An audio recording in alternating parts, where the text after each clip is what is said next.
Come dream with me tonight.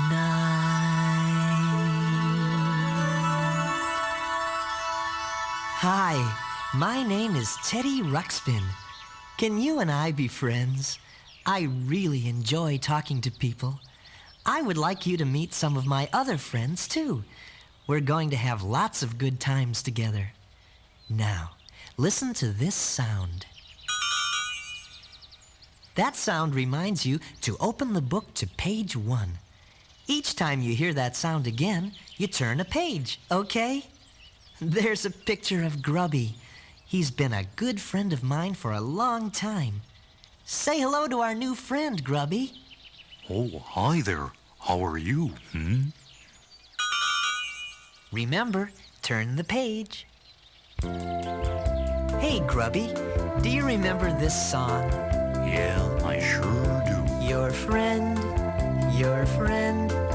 is what I'd like to be. Your friend, 'cause I like you. Do you like me? My friend, I'd like for you to be. My friend, I'm nice to you, you're nice to me.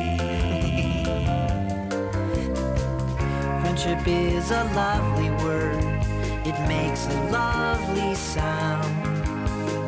Friends are people that you like and like to be around. Your friend is what I'd like to be. Your friend,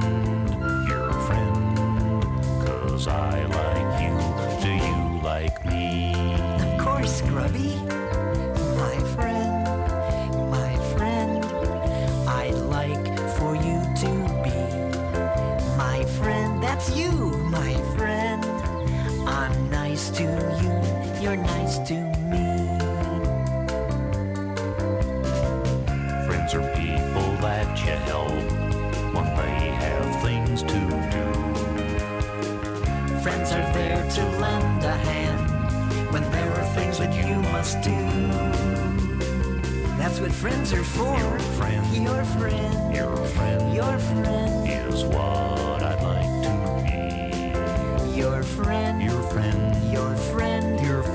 'cause I like you. Do you like me? My friend, I'd like for you to be. My friend, I'm nice to you, you're nice to me. Friends can make you smile when you are sort of feeling sad. And friends will make you happy, and I'm real glad I have you for my friend. My friend.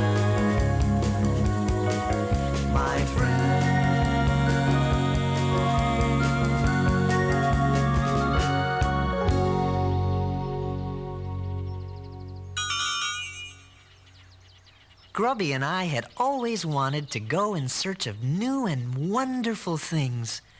Then, one day, we found an old treasure map. The treasure was supposed to be hidden in the far-off land of Grundo. And so we left our homeland of Rilonia and set out on our great adventure.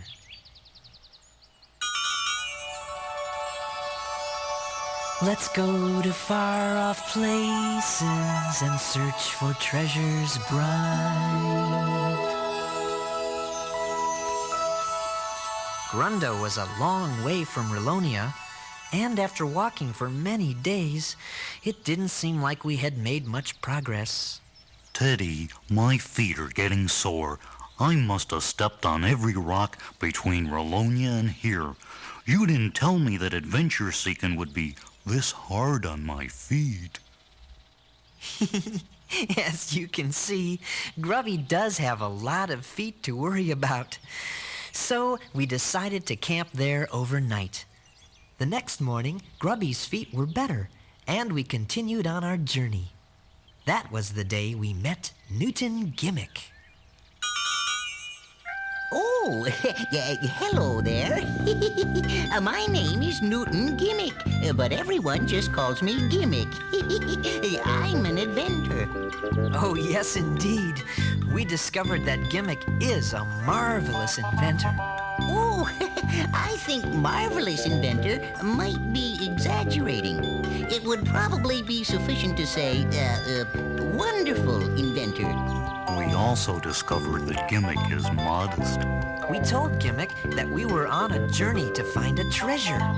He said that one of his latest inventions might be very useful to us. Grubby and I were very interested, so we went to Gimmick's house to see just what this new invention was. Yes, here it is. I call it an airship. It looks like a boat. Oh, well, as a matter of fact, it did start out to be a boat, but then I realized I'm not very close to water. No, you're not very close to water. Yeah, it would be kinda good for a boat to be close to water.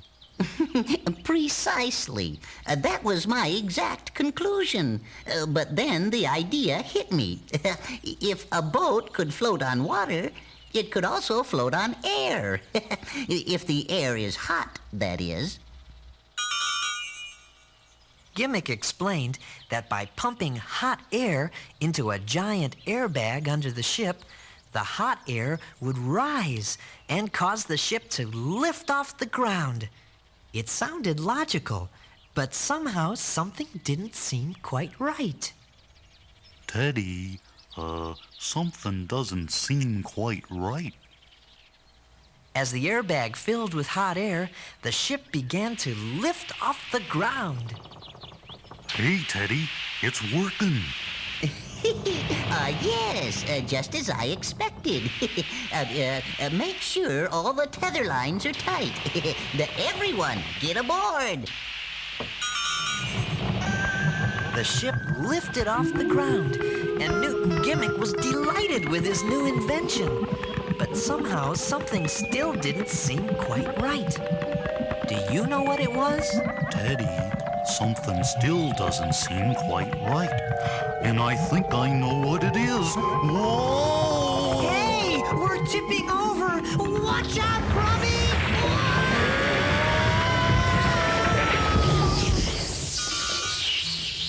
The airship had turned upside down and crashed. Apparently, something wasn't quite right. Oh, really? Maybe it was the hot airbag trying to get out from under the ship?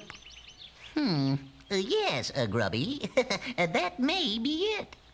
What Grubby said was correct. By any chance, did you expect what would happen?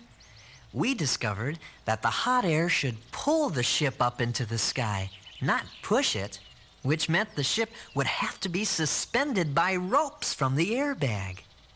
Indeed, Teddy. And once we had done that, everything was all right. Well, almost all right anyway. You see, we could make the ship go up and down okay, but we couldn't steer it very well. In fact, we got stuck in a tree. Suddenly, we heard a tiny voice. Just what are you doing in my tree? Huh? Who said that? I said that and I'll say it again. Just what are you doing in my tree? We discovered that the voice was coming from a tiny flying lady. Hey, would you look at that? What is it? I'm a wood sprite. Oh, no. There is no such thing as a wood sprite. Oh, no? And I suppose there's no such thing as a big bag of air stuck in my tree. But there it is, big as life. She was a real wood sprite, no bigger than a bird, and very pretty. Well, how about moving this Oh. Do you really think I'm pretty? Oh, yes, I certainly do. Oh, aren't you sweet? And who are you? Well, I'm Teddy Ruxpin, and this is Grubby, and this is Newton Gimmick. How do you do? How do you do? How do you do? My name is Leota. I'm pleased to meet you, and I'm sorry if we damaged your tree. Oh, that's all right. Is there anything I can do to help? Well, I'm not sure. You do understand the simple basics of aerodynamics, don't you? Huh? Leota showed us how to get down out of the tree. Then she gave us some ideas about steering the airship. Now, in order for your airship to move in any given direction, you must apply a force in the opposite direction, such as this large, manually driven propeller. Then you will have to know something about the effect of wind and various aspects of navigation. It's very simple. Well, it all sounded very confusing at first, but Leota had been flying all of her life and knew just what we should do to make the airship work. And so at last the airship flew perfectly. We said goodbye to Leota. Goodbye! Goodbye! Goodbye. Bye! Bye, everyone! And we were off on our way to Grundo in search of adventure and maybe to find a treasure. Grubby and I had met two new friends, Newton Gimmick and Leota the Wood Sprite. And I think we started to learn that it probably wouldn't matter too much if we ever found the treasure or not. The important thing would be the people we would meet and the things we would discover along the way. Come and discover the world with me. There are lots of people we can meet, lots of things to see. So come and discover the world with me. Oh boy, like What makes the leaves in autumn fall? what irritates a honeybee Why are some people 6 feet tall? and others only 3. What makes the snow in winter fall? How does a sheepdog see? How come my favorite rubber ball can bounce into a tree? And sometimes when I trip and fall, why does the ground jump up at me? I never thought about that. Come and discover the world with me. There are lots of people we can meet, lots of things to see. So come and discover the world with me. Do you think that a snowflake knows just what shape it's gonna be? Now do you think a duck has toes? Why does a dog have fleas? Why are there freckles on my nose? What causes me to sneeze? Where does a balloon go when you set it free? And overnight a mushroom grows, but it takes years to grow a tree. Don't ask me. Okay, come and discover the world with me. There are lots of people we can meet, lots of things to see. So come and discover the world with me. Come on, Teddy, let's go.